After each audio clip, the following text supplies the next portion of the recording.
Hello అండి. రాగి పిండితో రాగి జావ, రాగి సంకటే కాకుండా రాగి ఇడ్లీలను కూడా చేసుకోవచ్చు. అది ఎలా చేయాలో ఈ వీడియోలో చూసేద్దాం.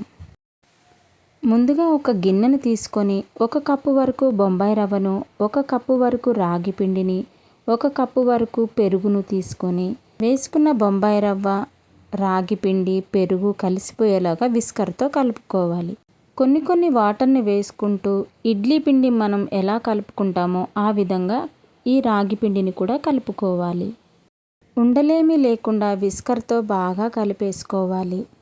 ఇలా కలుపుకున్న పిండిపై మూతను పెట్టేసుకొని 10-15 నిమిషాల పాటు పక్కన పెట్టేసుకోవాలి. 15 నిమిషాల తర్వాత మూత తీసి చూసారంటే రవ్వంతా వాటర్ని పీల్చేసుకొని పిండి కాస్త గట్టి పడుతుంది.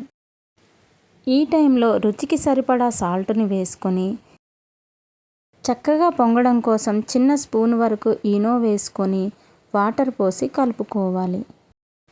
ఈనో లేకపోతే వంట సోడానైనా వేసుకోవచ్చు. ఇలా కొన్ని వాటర్ని పోస్తూ ఇడ్లీ కన్సిస్టెన్సీ వచ్చేంత వరకు కలుపుకోవాలి.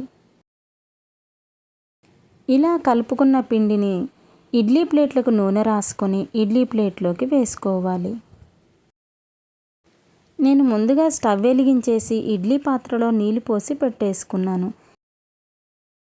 ఇలా అన్ని ప్లేట్లకు ఇడ్లీ పిండిని వేసుకొని ఇడ్లీ పాత్రలో పెట్టేసుకోవాలి. మూత పెట్టేసి మీడియం ఫ్లేమ్లో 10 నిమిషాల పాటు ఉడికించారంటే మన రాగి ఇడ్లీ రెడీ అయిపోయినట్లే.